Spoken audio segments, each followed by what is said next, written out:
So welcome to our new discussion, this time about the topic China education.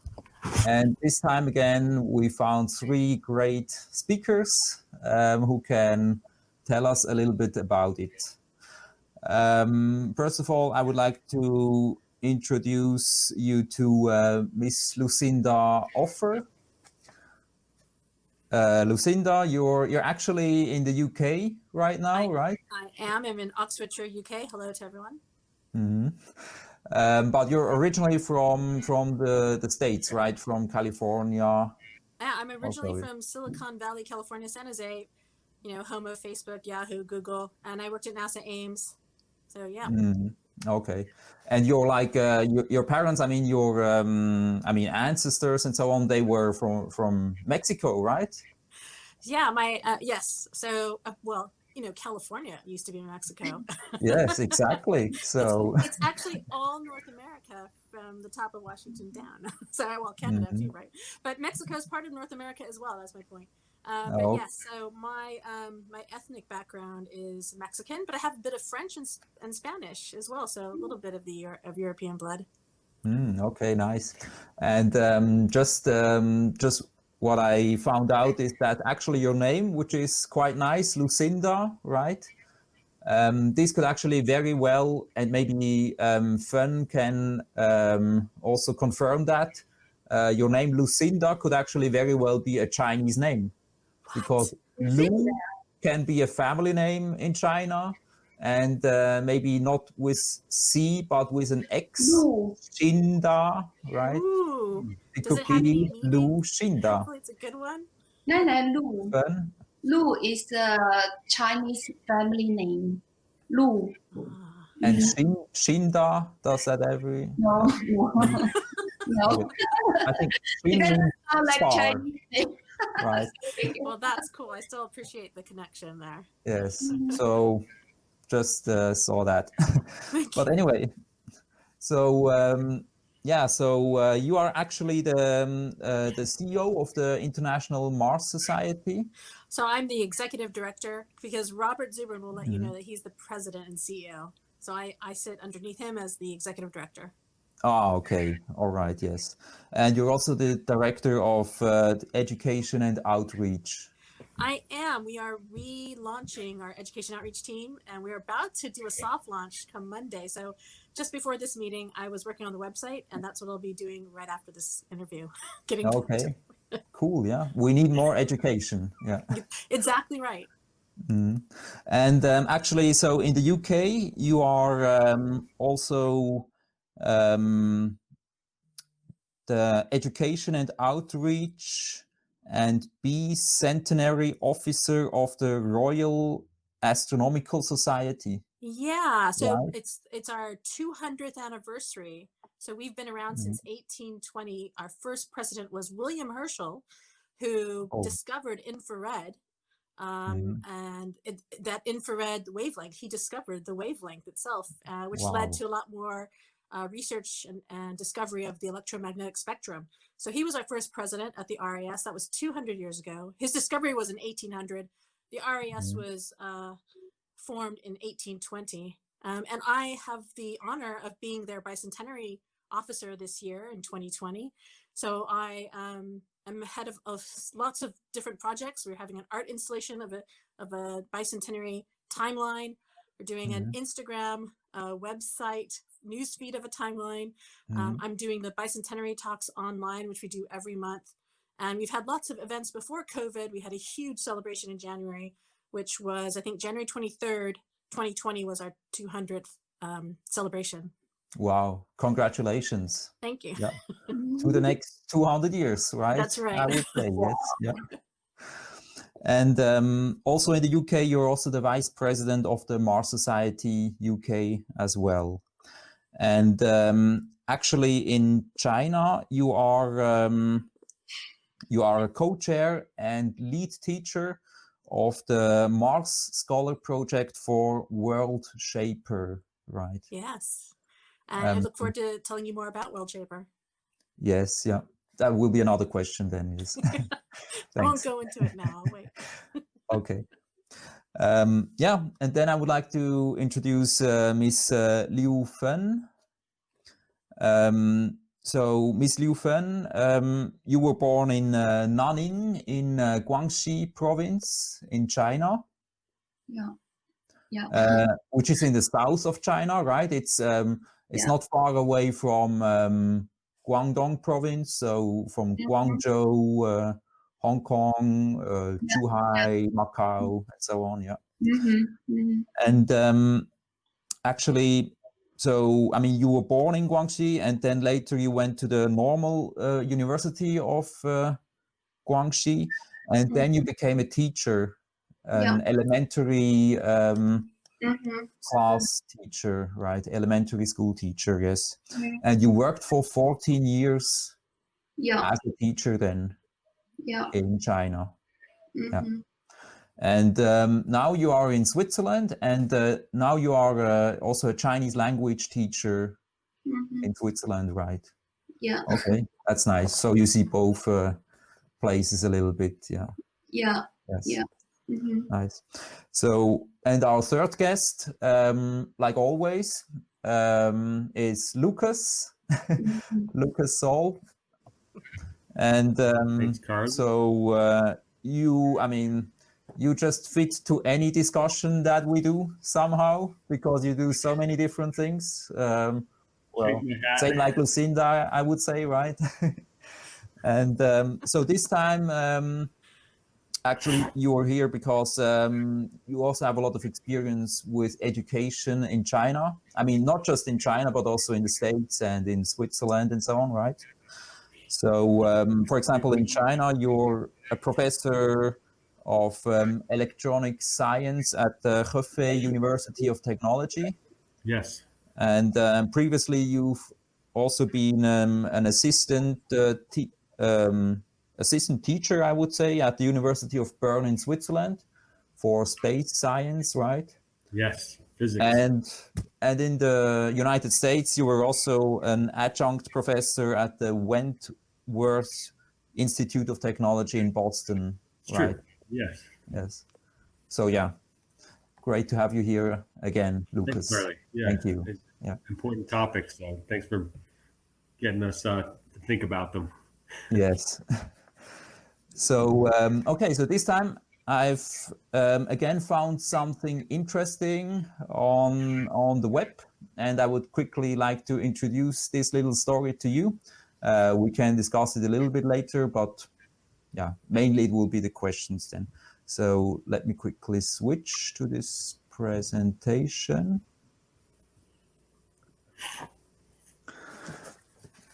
So basically what I found on the web recently was that I was reading up about space and China on the internet, and I came across different space projects. For example, the space station, the Chinese space station called Tiangong, or as well a quantum satellite called Mozi, or a radio telescope, and so on. But the interesting thing to me was that quantum satellite called Mozi, and I didn't really know what was Mozi. And so I looked it up, and it became a very interesting story, which actually also has something to do with education. So actually Mozi, or how you call it? Mozi, okay. Mm-hmm. He was one of the most prominent philosophers in Chinese history, and he lived around the same time as Confucius in China. So it was around 500 BC. And while Confucius is, I think, known as the eternal teacher of China, I would say. I mean, throughout all of the dynasties and all of the hundreds or even thousands of years, he was considered like the main teacher, I would say, Confucius. But actually, Mozi, who not always agreed with Confucius, also had a very interesting part to play, because he was the first person to propose a meritocracy in China. And at 500 BC, that was quite a revolutionary idea, of course. And so basically, he said that you should not just care about your own family and your own friends, but you should care about everybody equally. So even the beggar on the road who you don't know, you should care about him as much as you would care about your family. That doesn't mean that you shouldn't care about your family, but you should care as much for the beggar as for your own family. And then if we fast forward 1,000 years, we end up at the first and I think only Chinese emperor called Wu Zetian. I mean, female emperor, I should say. And so she really, because she was like at that time, I would say even in the world, she was the most powerful person at that time, because she was like the leader of the Tang dynasty.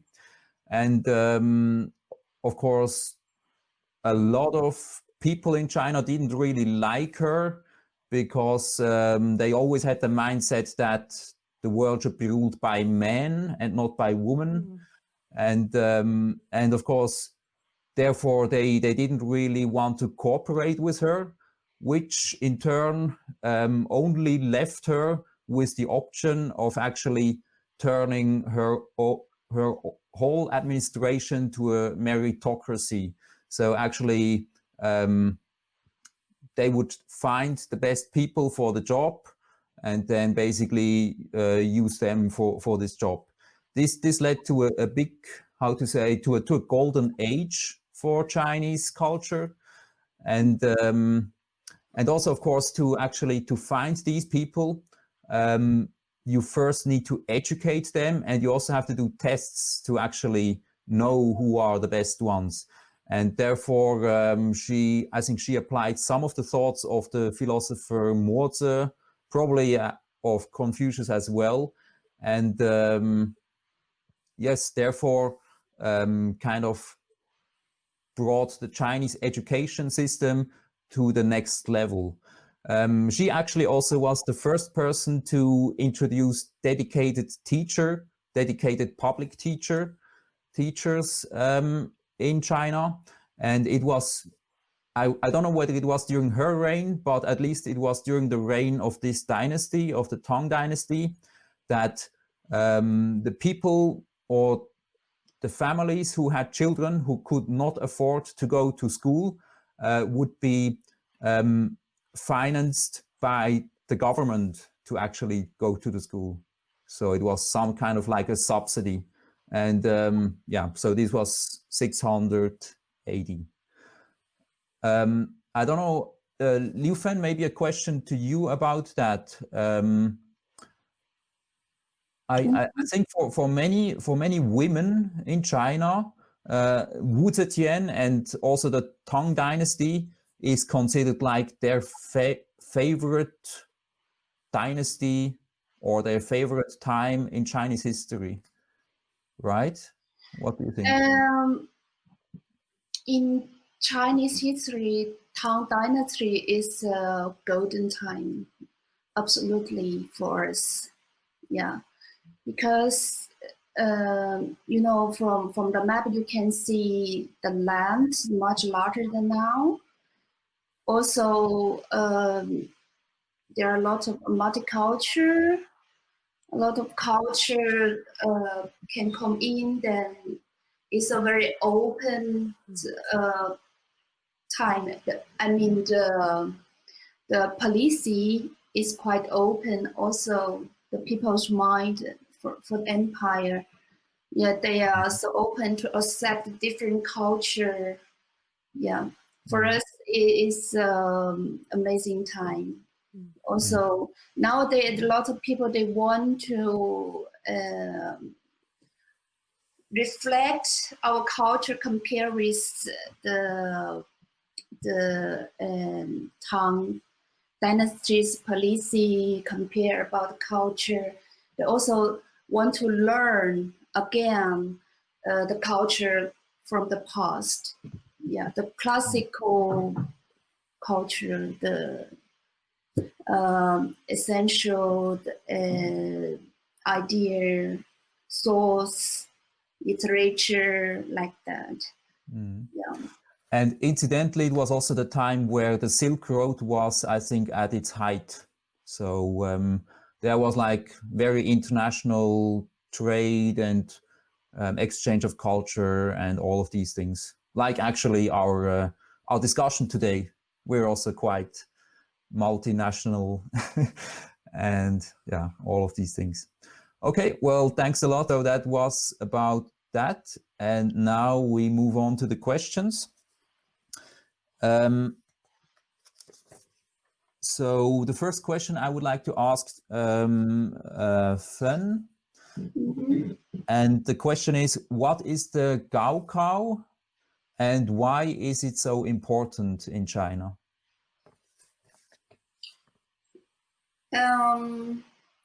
Because we are a large country, so for us this is the only way to select the people, also to give everyone the same chance to have. What is it actually? What is the Gaokao? Is it a test or what is it?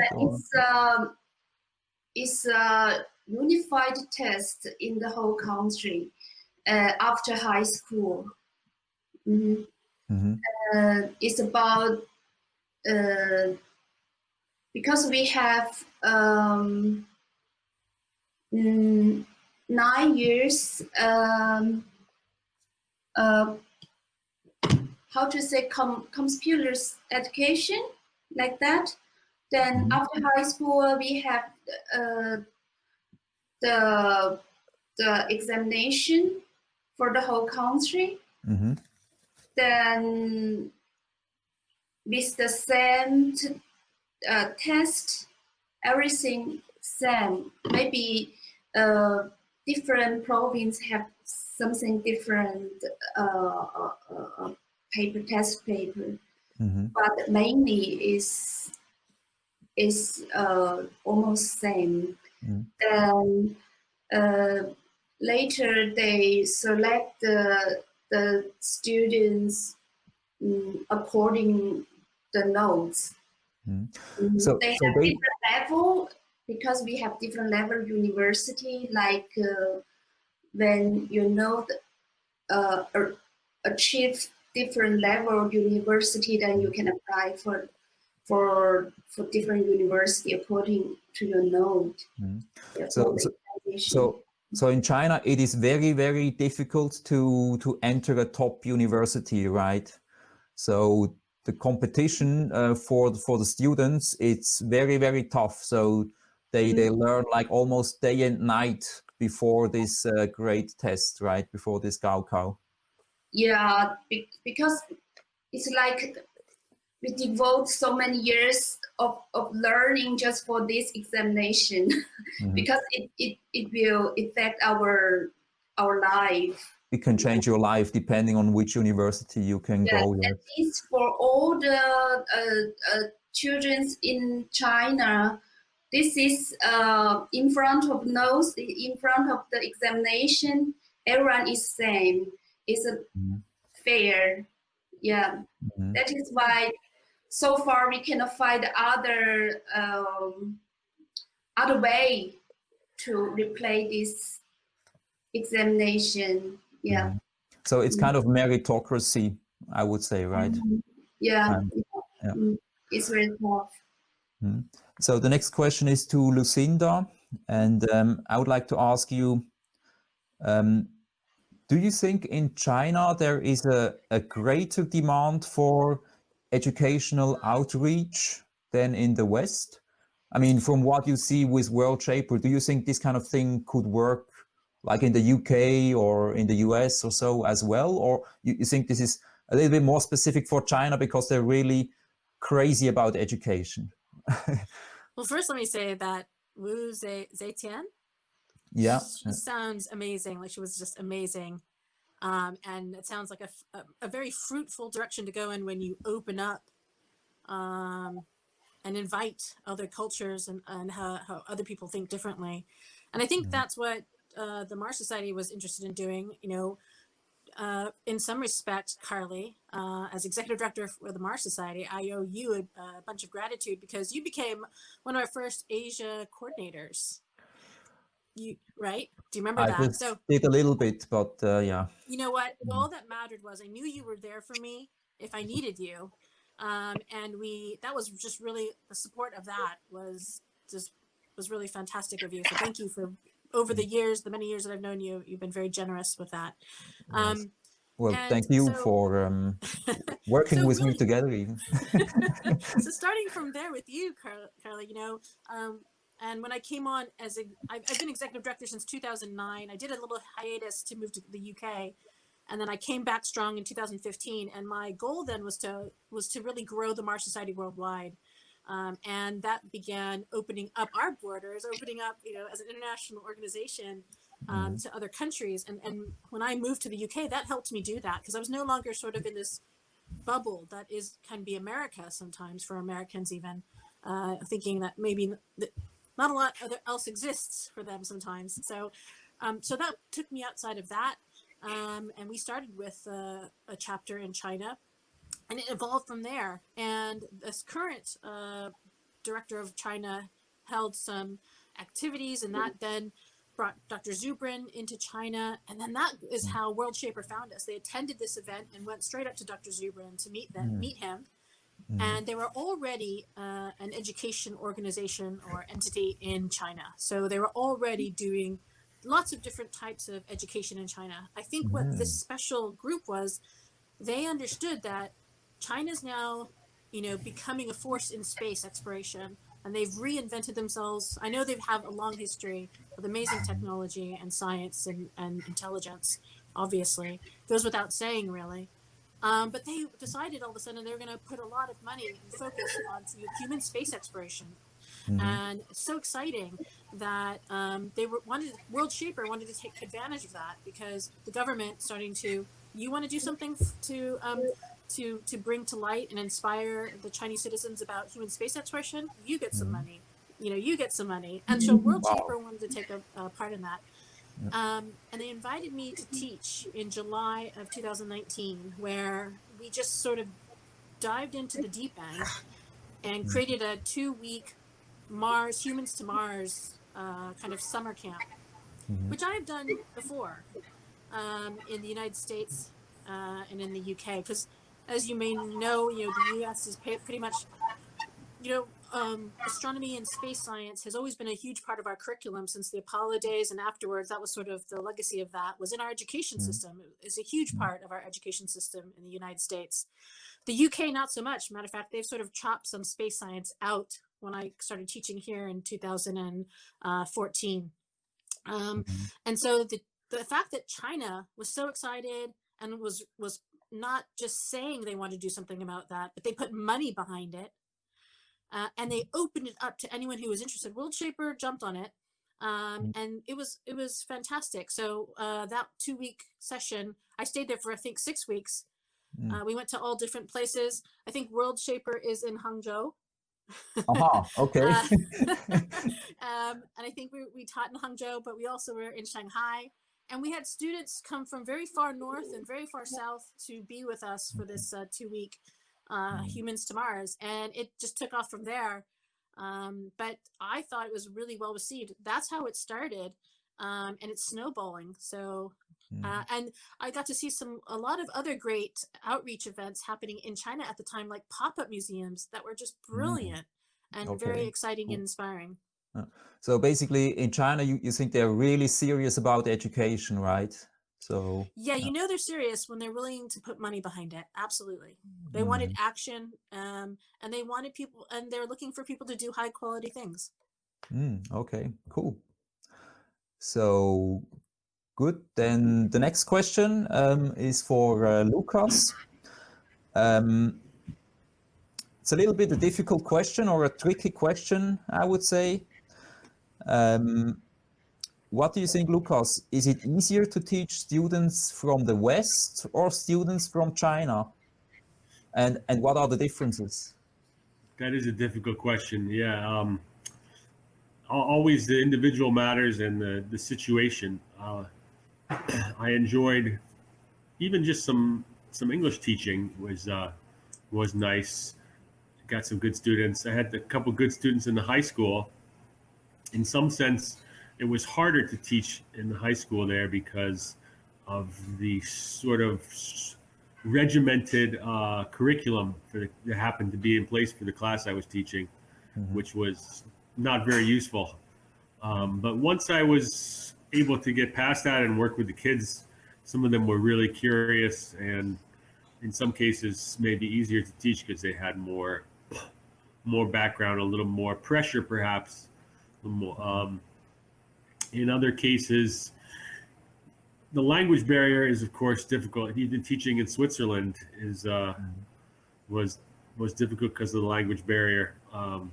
So some of the college students, my Chinese is not up to the required level really, and a lot of them it was going to be very difficult, regardless of any cultural indications, regardless of the efforts of these heroes that you presented for us earlier, Carly. Thank you for that history of educational leaders, and we need more of leaders putting an emphasis on education.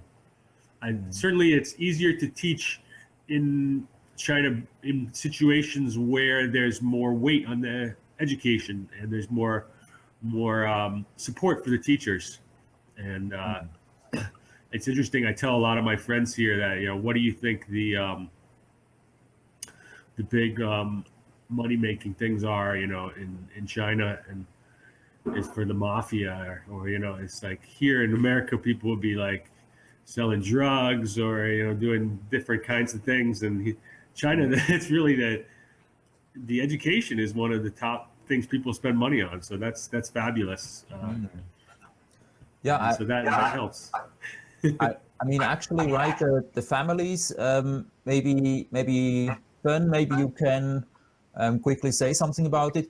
But many families, they decide where they live based on where there is a good school, right? So they all want to live nearby the good schools. The rest is secondary, basically, right? Yeah, because normally you should go to the school belong to the place you live, the region you live. Like in Switzerland, they have Gemeinde like that. Then, but it's hard because for Chinese family, they want their children have the better condition to study. Even in the very good school, they need to search for the best teacher, let their children in the best class. So they need to deal with the relationship with the leader of the school like that. So they want to handpick their teachers. So, for example, I want Lucinda, or I want Lukas, or I want Fen. Right? They can pick up the teachers when they have good relationship with the leaders. Yeah. This is very normal for everyone in China. When they have this better condition, like for richer, the people have more money, richer, than they want more. Yeah, because this is competition. We live in very high competition environment. Yeah. Also, like Lukas' question, I think for Chinese students, they don't get used to discussion, to express their opinions like that. This is not the normal way they learn. I noticed that. Yeah, I noticed that. I had some opportunities to give a choice for which project you'd like to work, and the students didn't like that. Just tell us what to do, please. Yeah, what they need to do, then they just follow what you say. Well, I mean, Dr. Zubrin would say, go to Mars. So, no questions asked, right? But can I add that we have an assignment? Okay. They also like certificates at the end. They want to get some sort of piece of paper that they've accomplished something. That was really important to them, I saw. Yeah, actually, I think they use those certificates then to apply for the next school or for the next job or whatever, right? Yeah. So, yeah. And the stamp is important. Yeah. Yeah. Yeah. You need to have your own seal, Lucinda, your own seal. Seal of approval onto Mars. Yes. Fan, could you quickly just explain what a normal day for an elementary school student in China looks like? For example, what time do they get up usually, and do they study before they go to school, and after school do they study again, and yeah, all these things. If you're really interested about primary school education in primary school. So normally in my generation, also before I left China, all the school, like all the student must arrive school on 7 o'clock, 10, like that. Then they must clean the classroom. Also, every class have their area on duty to clean.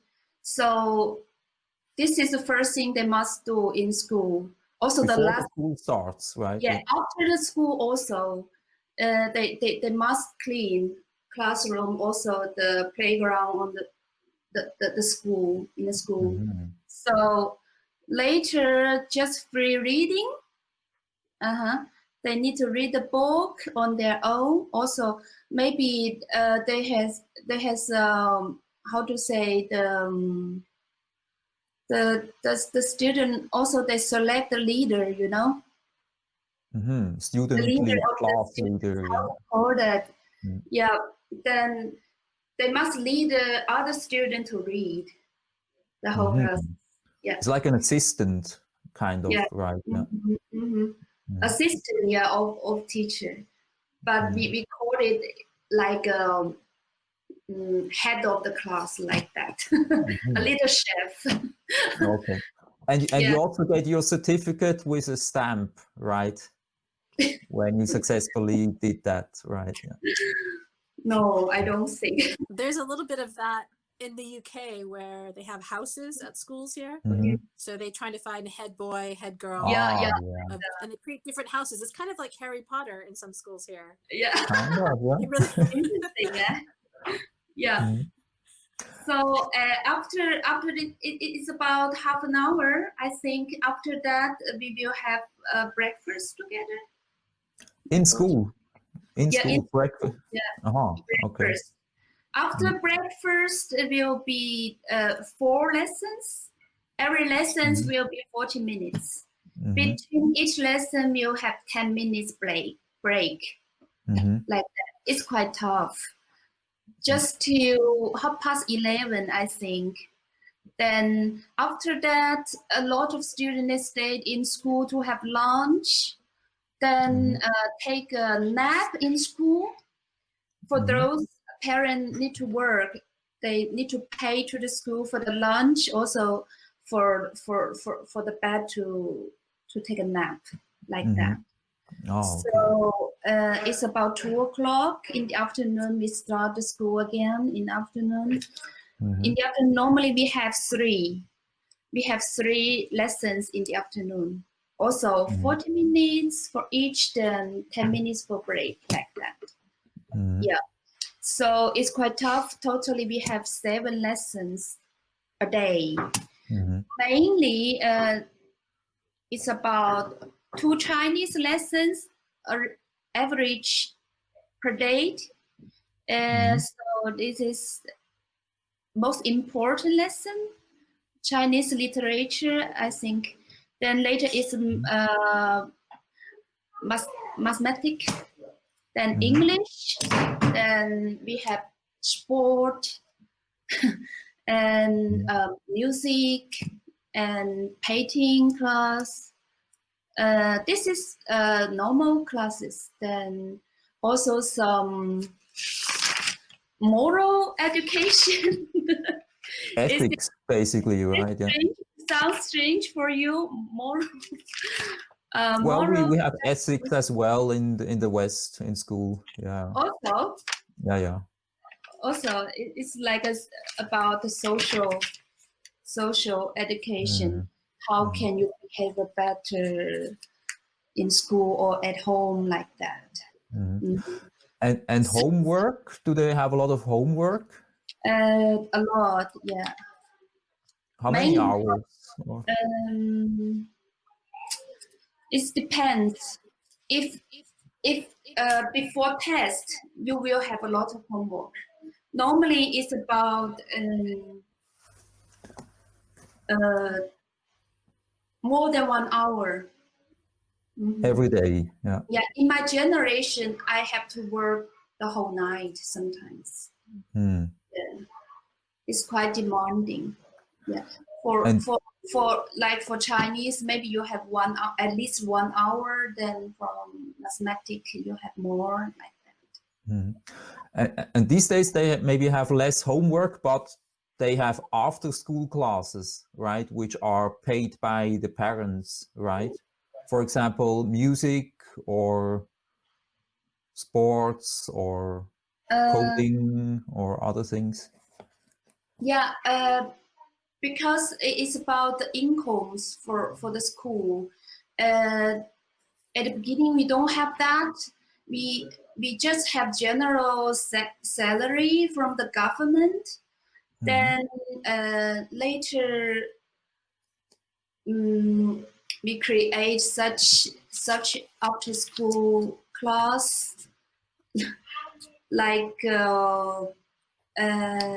how to say literature or music or handwriting, the brush handwriting. But these are not provided by the school, but by private, by businesses, right? Yeah, some businesses make a lot of money with this, right? Yes, some part provided by school. It's not expensive, but when the parents want their children to become more professional, and every parent wants that in China, right? Then they must send them to private school or more professional teacher, like piano teacher, like painting teacher, like that. Maybe just very quickly about these after-school classes. In China, there are certain institutions called children's palaces, right? In certain cities, you can find them. For example, in Shenzhen or in Guangzhou or so. This is, I think, a place, a public place provided by the city where you can do those after-school classes, right? Okay, maybe you didn't have them in Nanning. Yeah, okay. No, they have different institute or different company. It's like like business. Yeah. Okay, yeah. They have different things. Yeah. So you have a lot of opportunity to learn different things. Yeah. Good. Thank you. Then the next question would go to Lucinda. And now I would like to ask you, what kind of organization, again, is this Worldshaper organization? You said something briefly before, but it is kind of an education enterprise, right? Yeah, it's probably one of those companies that offers after-school extracurricular activities, or to strengthen certain things, or tutor. I guess in the UK here, there's historically lots of tutoring available. Yeah. So and they have that in the United States as well. But here, I guess in China, it seems like it was an expectation to have it. Or it's common practice that's just what will happen after school. you'll go to another school. You'll continue school after school. Yeah. I mean, yeah, they really have a high standard for learning, and like you mentioned, absolutely, that it's sort of their top priority for their citizens in China. And these parents really care about education against their students. And so Worldshaper, from what I could tell, was other than the work that I did with Humans to Mars during the summer. And I would also affirm what Fen said. I mean, obviously, you expect if you're going to school during the normal school year that your children will get homework, but not during summer camp. But I got parents asking me, where's my child's homework? And I'm thinking, it's summer camp. They had a whole bunch of work that they did during the day, but they said, nope, my child needs homework. Send them homework at home. So I had to like work harder and create homework for them. In addition, and well, these students also stayed with us. So we had them like from the morning to the evening, and they spent the night and then got up with us, and then we had breakfast together, and then we go do a Mars camp, you know, a whole bunch of several different activities planned out during the day. So I thought, you know, they get to go home and rest. It's summertime. They want to enjoy their summer a little bit, but no, the parents wanted them to have homework. So I thought that was interesting. But Worldshaper is just probably one of those education organizations that offers extracurricular activities. And then obviously they are getting into offering summer camps, and they just wanted one to forward human space exploration towards Mars. So that's what I helped them do.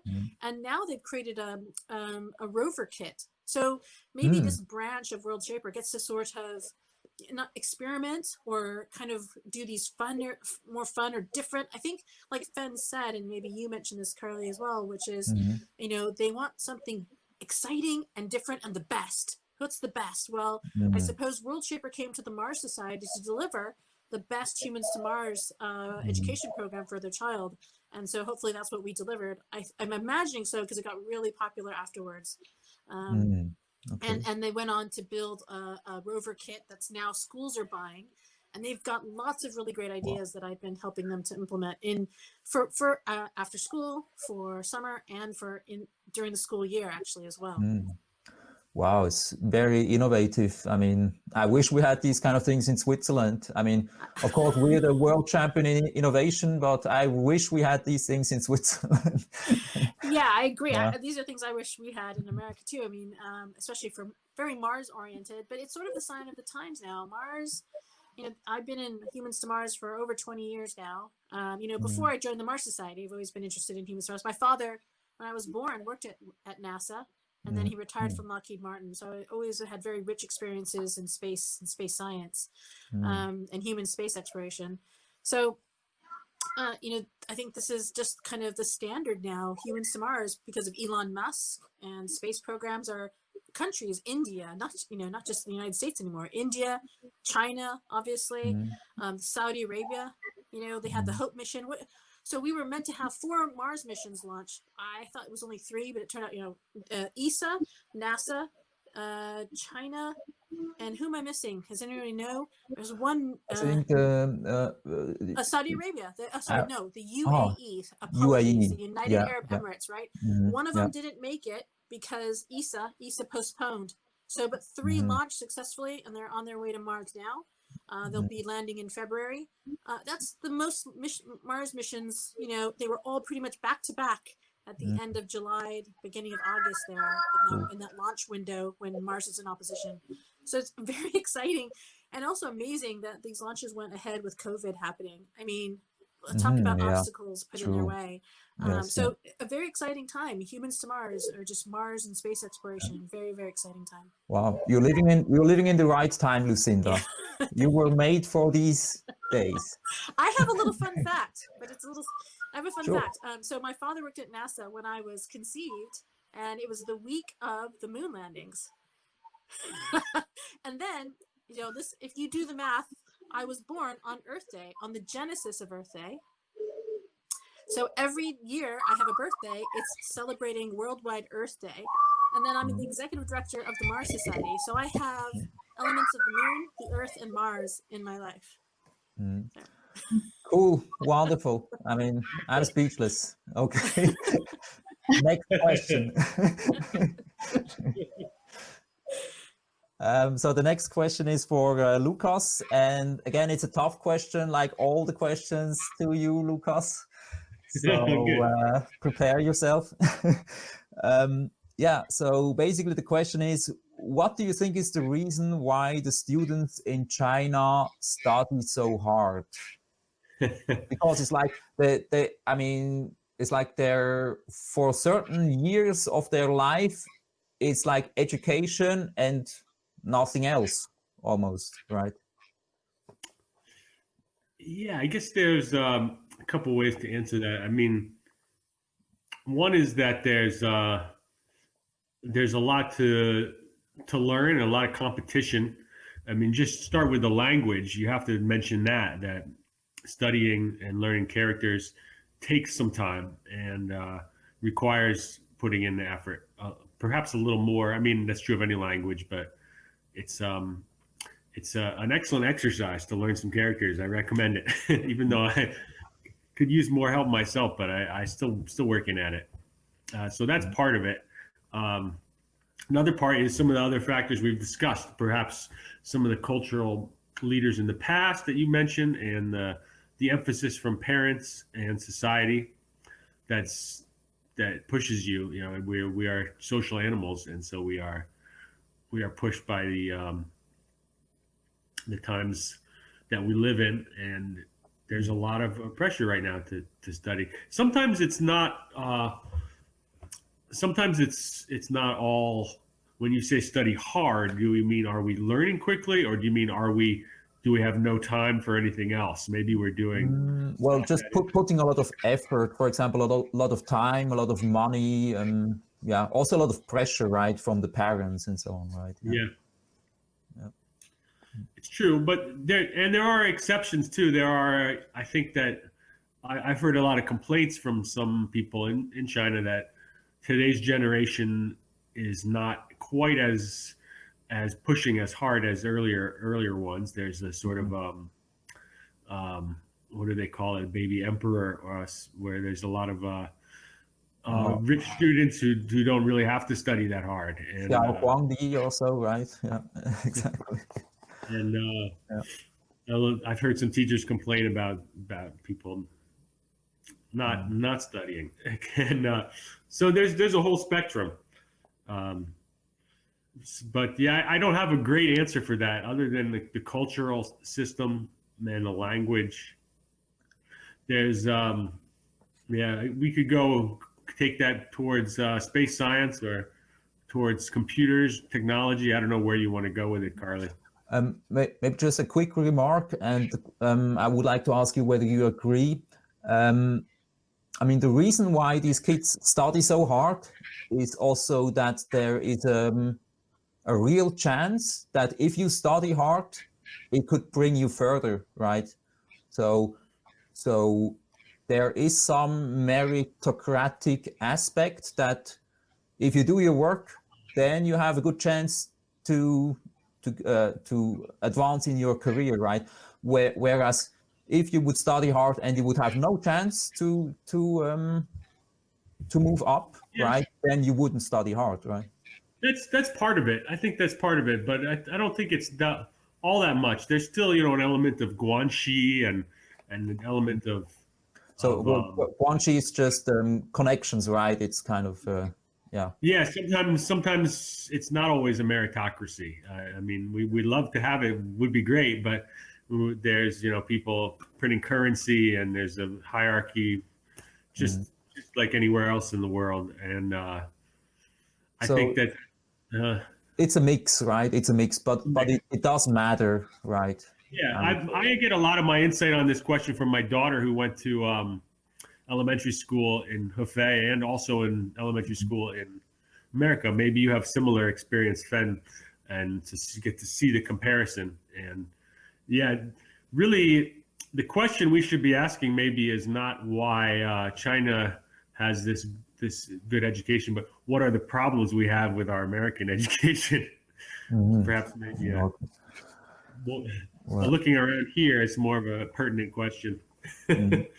But yeah, maybe the truth lies in between, right? Maybe would be great. There are some advantages, but yeah, there's certainly less of a culture of spoiling of coddling the child as well, which I like that. There's a lot of parents here are concerned that their kid is not pushed hard, but I think that in China they're like, wait a minute, what's wrong? Why aren't you pushing my child? We want my child to come home a little upset, you know.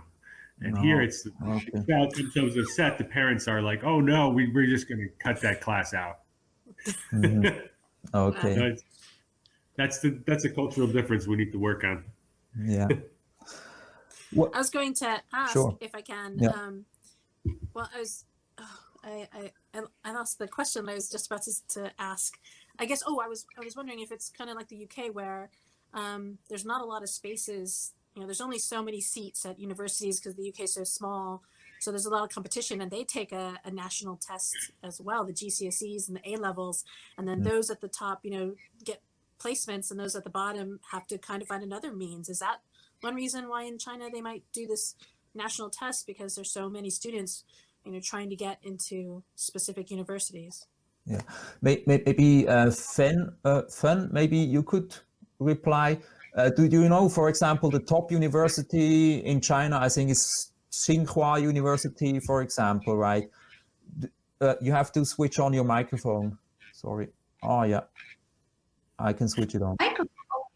Okay. Yeah. Is this already? Okay. It's on, yeah. The question is, do you know how many applicants would be for one place at university? So, for example, if the University Tsinghua has like 5,000, can accept 5,000 students every year, how many students do you think would actually want to go to that university? I mean, are maybe 10,000 or 50,000 or 100? I make such research, but generally for everyone, this is the dream for all the students. Yeah, but also it depends on what kind of profession you would like to learn. So this is not the only choice option for everyone. Then nowadays, for a moment for all the Chinese student, they have more option, not like our generation, like in the past, you know, because there are a lot of people they become richer, then they go abroad, and they see actually they have a lot of choice for their students. For those who come from rich family, they don't need to take this way to go to university. And some of them even opt to go to a university outside of China because that may be much easier to go there. Even from primary school, they want to send their child abroad to learn. Yeah. Okay. Great. Yes. So I think I have one more question for Lucinda. Actually, I have so many questions. We could do a second session, but I think this session is already slowly getting to 1 hour. So I have to leave some questions out. We can discuss whether we do a second session later. But this question now goes to Lucinda, and it is basically, I'll have to get a good question. Wait. Yeah, so do you think in general the kids that were at the space camp, do you think they were quite like internationally minded? I mean, were they happy to have you as a teacher? And what do you maybe know what they think about like Elon Musk or like other personalities in the West, right? I'm trying to remember what they were really, you know, I think they were just kind of probably there, you know, pressure from their parents. And we had, you know, a bunch of different types of reasons why students were joining us. Some had international parents, so they're American, you know, one was American, one was Chinese. And also some of the parents were, more better off and could afford a summer camp to bring their child to. But also we had some children who maybe lived with their grandmother or their auntie and had an opportunity to travel from a very small village and come and stay with us. I think we were in Hangzhou at the time, or maybe we were in Shanghai, one of the two. But we had students like that who probably wouldn't have normally taken it, gotten to be part of this, but I'm not sure how they kind of promoted it. But we had all different types of students. I found a lot of them. These were middle-aged students.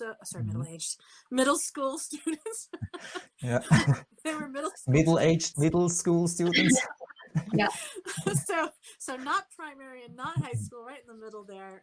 This age where they're physically and biologically going through all these changes.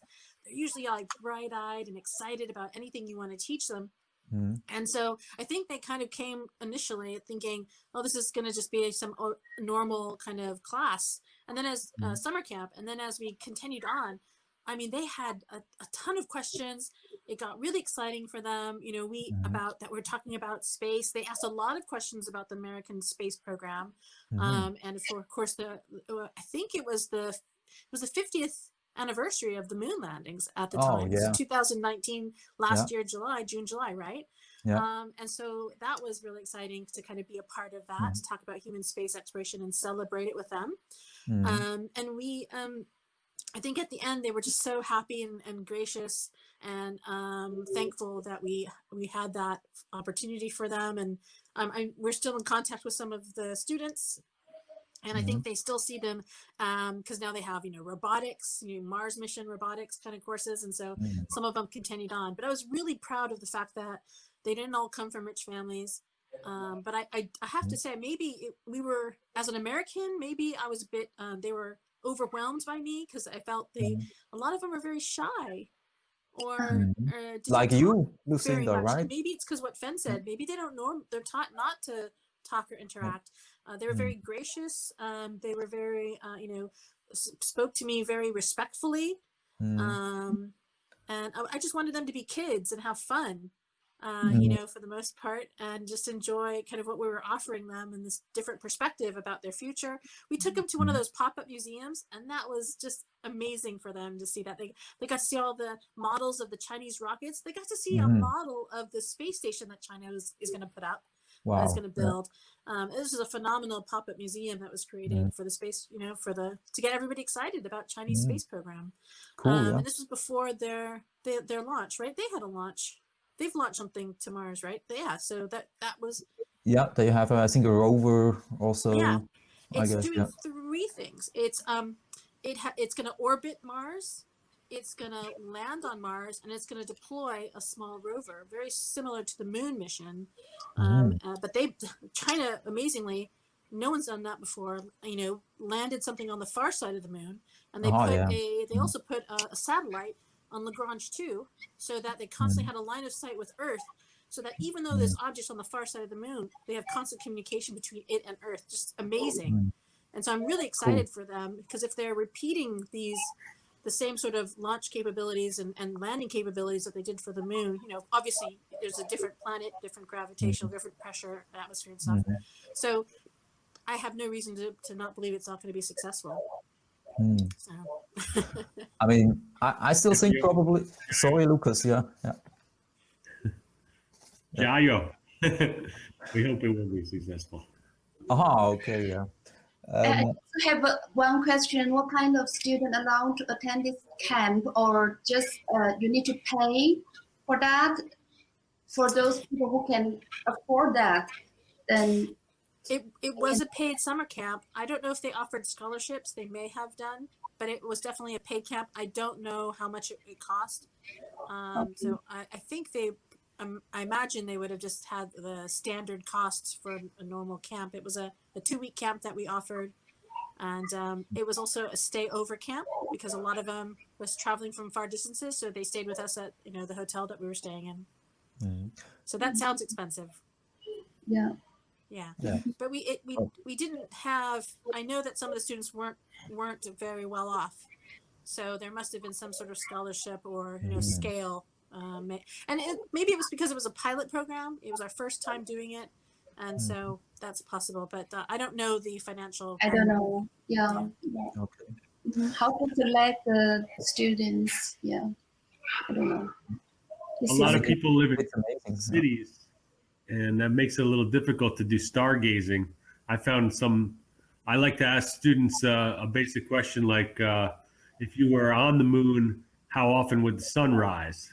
And not a lot of people get that one, even though you might think it's more regular. But if you're not used to looking at the moon and seeing the phases, it can be harder to really orient yourself with some basic astronomy. So, what do you think, Lucinda? Did people have a good understanding of basic solar system astronomy? That's what we were there to teach them. Sorry, Charlie. Just a moment. I just wanted to ask Lukas, what is the answer? If I ever have a test and this is the question, what is the answer? Yeah. Well, you're supposed to use the Socratic method and pull it out. But the moon's rotation is locked to its orbital motion. They're both about 28 days. So that's how fast the moon takes to rotate. How quickly you see a sunrise. A moon month, right? Yeah. Lunar month. It's also a lunar day. Sorry, Lucinda. You can continue. Oh no, I think I don't remember what I was saying now. I'm at that age now. I don't remember. Okay. Well, so let's come to our last question then, because we're already over an hour now. And I would like to have Lukas to give the first answer. So it's again a tough question, like all the questions. So the question is, what parts of the Western education system are missing in the education system in China? And what parts of the education system in China are missing in the Western education system? That's a really good question. We should be thinking about that a lot. There's always something we can learn and improve. So I guess we've touched a little bit some of the things that Lucinda said and Ben said about how there's not as much choice perhaps in the Chinese system. I think the Western system provides more choice. Choice in terms of what? In terms of your path of education, even in high school at ninth, freshman, you're choosing what language you want to study, which courses you have a choice. What courses do I want to take? And I think can be helpful. It's not always necessary. It's good to provide like this is just an option. Just do this, but it can be helpful. I think, and a lot of students would probably enjoy that in China, where they don't have that so much until a higher level. We need in this Western system, we need more emphasis on challenge, giving us some work to do. More emphasis on even the basics, things like memorization and repetition. Also, the nice things about like physical education, where in the elementary level, the students are all come together for some jump rope in the morning, do some physical exercise. I believe that's helpful. And there's maybe a little more working, clean up the classroom, little things like that. We all agree. You like that? That's a winner. But yeah. I think an appreciation for their teachers and their classroom and the facility. Yeah, that's definitely one way to learn. Yeah, there's too much emphasis in a lot of areas in the U.S. now on getting the latest buildings and technology, and not enough on like just getting a good teacher, and doing the best you can with the stuff you have. Okay. Not a great answer, but let's see what you guys can come up with. Cool. So I would like to ask you, Fen, the same question. So where do you think can the West learn from the Chinese education, and where can China learn from the Western education system? I don't. Before I had ever exchanged with the teacher from Canada, but I didn't know the education system there so well. But compare with Swiss education system, so I think for Chinese student, most of the time we don't know why we should learn this, you know. So it is useful for my future. So what kind of person I should be in the future? This is during our education, this is not clear for us. Also, nobody help us support us to find out what we like to do like that. So I think in Chinese education system, we should adapt more from West system. Just let the children be a try to enjoy their childhood, to be free, to go outside, to explore more on their own, to be free, to explore more things. Yeah. So for Swiss education system, the school, I don't know. I just hope can be more efficient. Yeah, because all the Chinese parents in our here, they learn so slow, and they just they want more homework for their children. No, right? Basically. Just learn to slow, not about homework. Just the course in school, maybe just too little.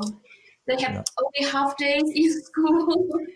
Yeah, you know, the parents need to work, and we don't know how to deal with this case. Yeah, unheard of. To work at the same time to look after the child.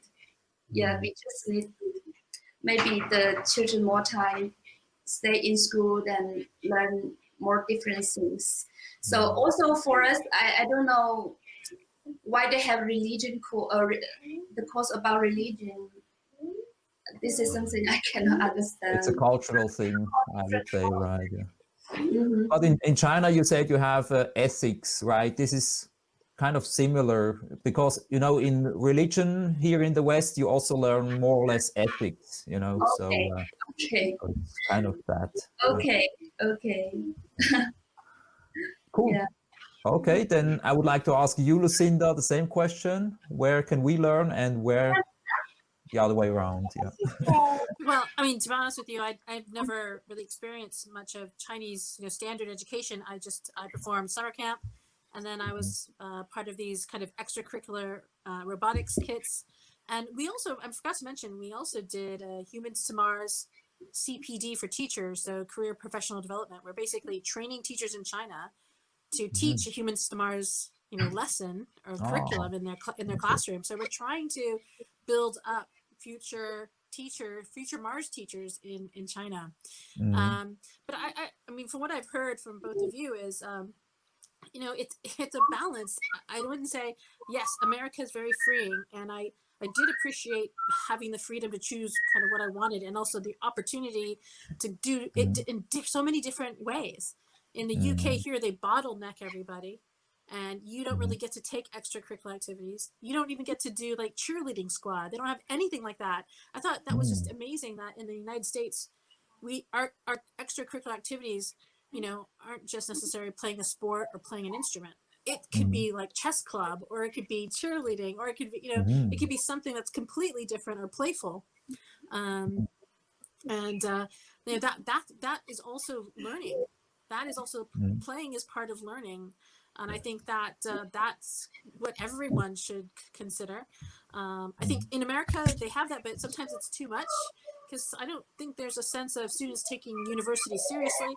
I know some universities in the United States have a very partying, I'm going to go to that university because they party a lot.